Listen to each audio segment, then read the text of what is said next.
Lecture 6, Organon Aphorism 6. The unprejudiced observer notes only chance of state as shown by symptoms. Organon Aphorism 6.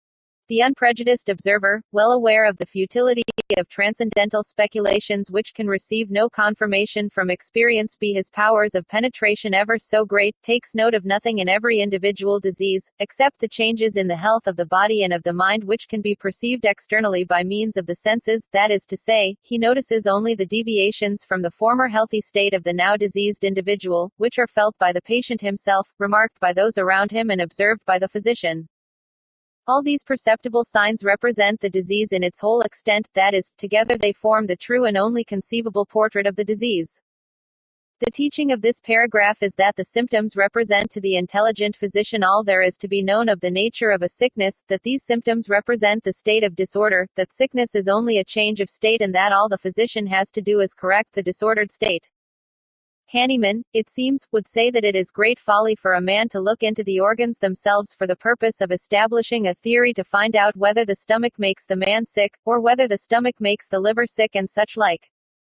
We can only end in theory as long as we think that way. So long as we set the mind to thinking about a man's organs and how these things are brought about we are in confusion, but not so when we meditate upon the symptoms of the sick man as fully representing the nature of the disease after these have been carefully written out. Hahnemann starts out in this paragraph by speaking of the unprejudiced observer. It would almost seem impossible to find at the present time one who could be thus described. All men are prejudiced.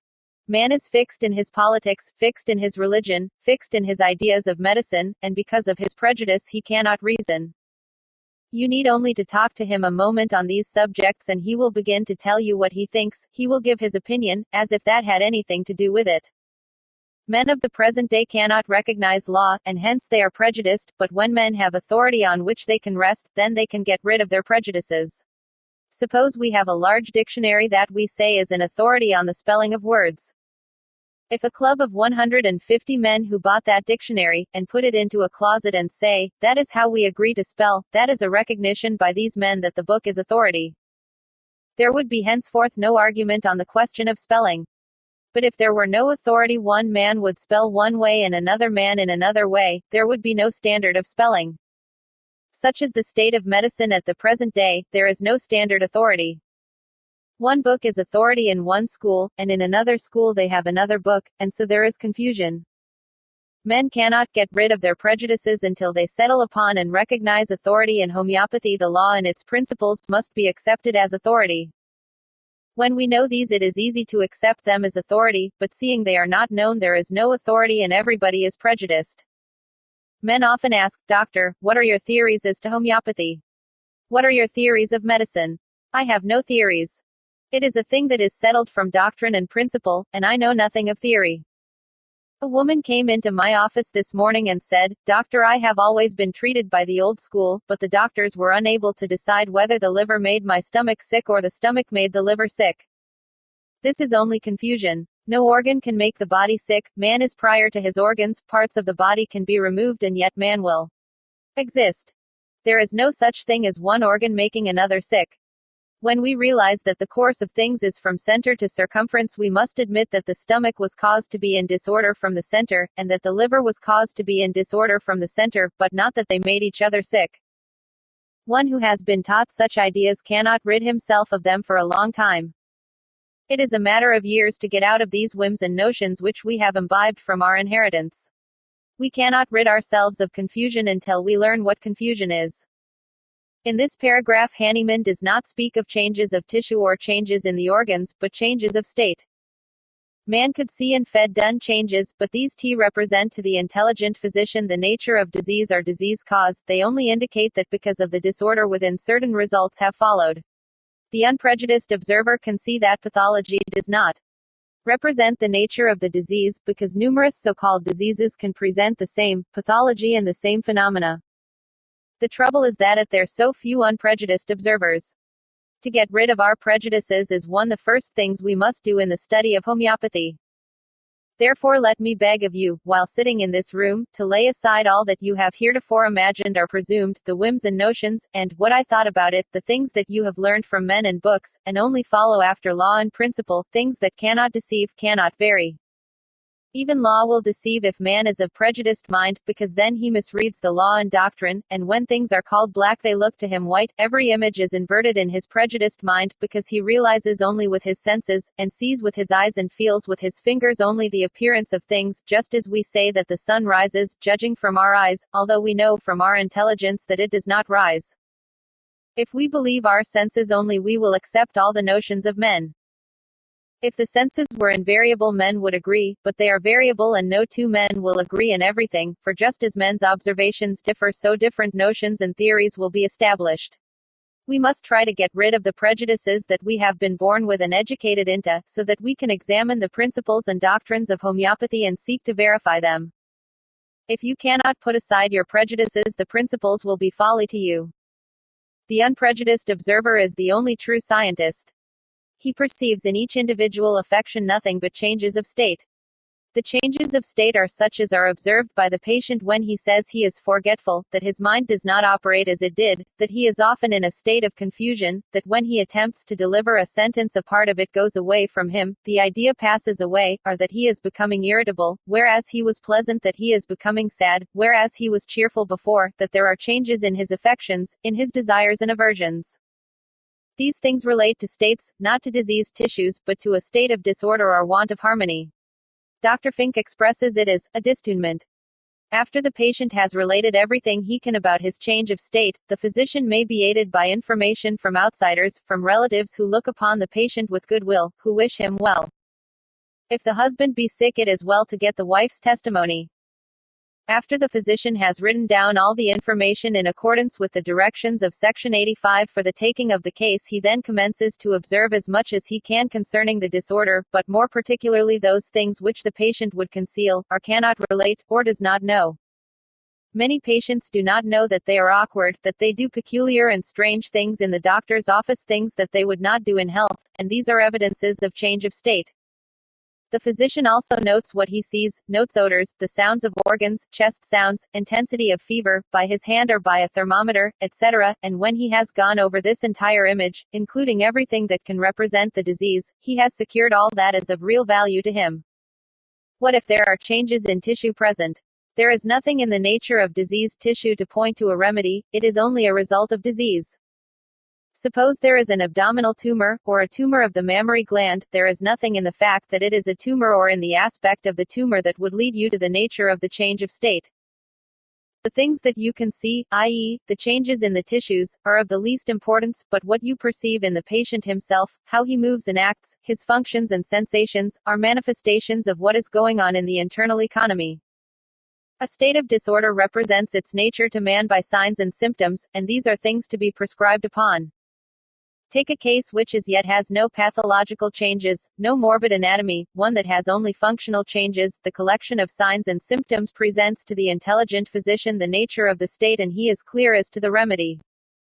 But if the patient does not receive that remedy, what will happen?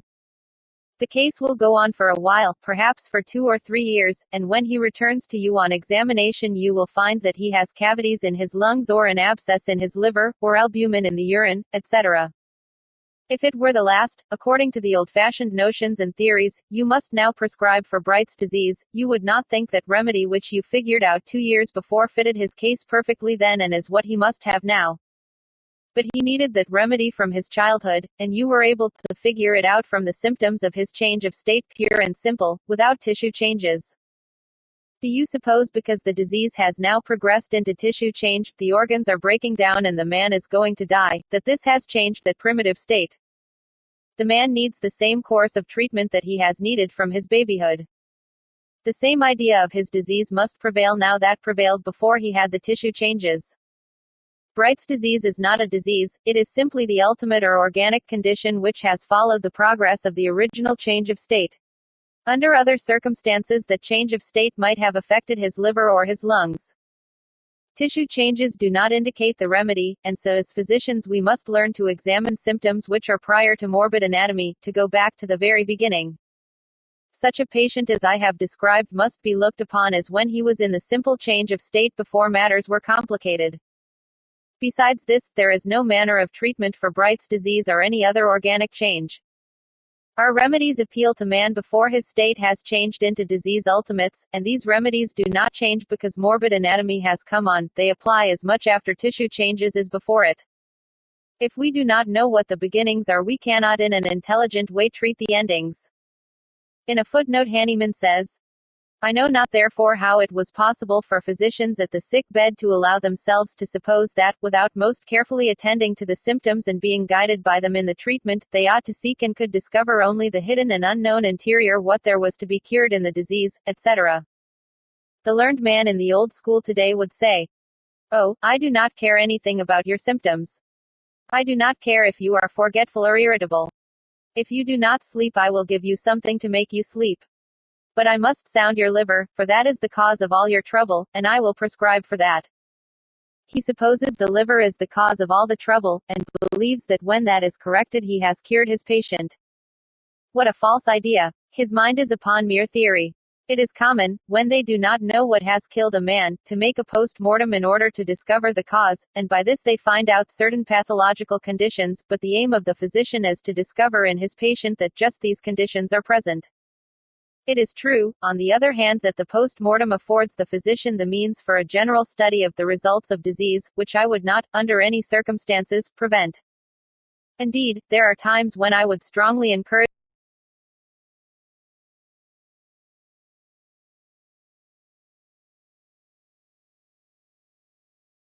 the study of morbid anatomy. The physician cannot know too much about the endings of disease, he should become thoroughly acquainted with the tissues in all conditions, but to study these with the making prescriptions, is a great folly. It is astonishing that physicians should expect to find out by post-mortem and examinations of organs what to do for sick folks. Physical diagnosis is very important in its own place. By means of physical diagnosis, the physician may find out the changes in organs, how far the disease has progressed, and determine if the patient is incurable. It is necessary also in supplying information to boards of health. It may also decide whether you should give curative or palliative treatments. But the study of pathology is a separate and distinct thing from the study of materia medica. In many instances, foolish examinations are made. In the colleges, women are examined with the speculum before a symptom is given, and if the mucous membrane is red, the patient gets homomelis, and so on in a routine way through 5 or 6 remedies which cover all the complaints of women. Half a dozen remedies constitute the armamentarium of many of the eminent gynecologists. Such a practice as that does not cure, does not even benefit temporarily, it is simply an outrage. But bad though it is, perhaps it is not so great an outrage as is perpetrated when the physician imagines the disease is local, and that when he has cauterized it the woman is well, not realizing for one moment that these things come from a cause and that curing that cause should be his aim. Yet such is the teaching of the old school. Now while the signs and symptoms are the only things that can tell the physician what the patient needs, and while those signs and symptoms relate to change of state and not to change of tissue, still there are signs that relate to tissue changes, and one who is acquainted with symptoms may consider these as indicating a change of state. For example, there are signs that indicate that pus is forming, there are appearances that will lead the experienced physician to know that the results of disease are coming. These are not valuable things in bunting for the remedy, but simply indicate certain conditions. The physician must learn to distinguish these from the symptoms that portray the state of the patient. We are now prepared to see that if the patient is cured from cause to effect, he must remain cured, that is, if the true inner disorder is turned into order, he will remain cured, because this order, which is of the innermost, will cause to flow into order that which is of the outermost, and finally the function of the body to become orderly. The vital order will cause tissue order, because the vital order extends into the very outermost of the tissues, and tissue government and order is a vital order, so if the cure is from cause to effect, or from within out, the patient will remain cured. In incurable cases the effects may be removed temporarily or palliated, but the patient himself has not been cured as to the cause, and owing to the fact that the patient cannot be cured, the old changes will return and grow stronger, because it is in the nature of chronic cases to increase or progress. Certain results of disease which remain after the patient is cured are removed if necessary, but it is not well to remove them before the patient is cured. If a patient has a disease of the foot bones after a bad injury and the foot cannot be cured, first cure the patient, and then if the foot is so clumsy and useless that he would rather have a wooden one, remove the foot. If you have to deal with a worthless honeycombed knee joint, first cure the patient, and then if the knee can never be useful and the limb is cold and the muscles are flabby, consider the question of replacing it with an artificial one. If the economy after being turned into health cannot cure the knee, nothing that can be done to the knee can cure it.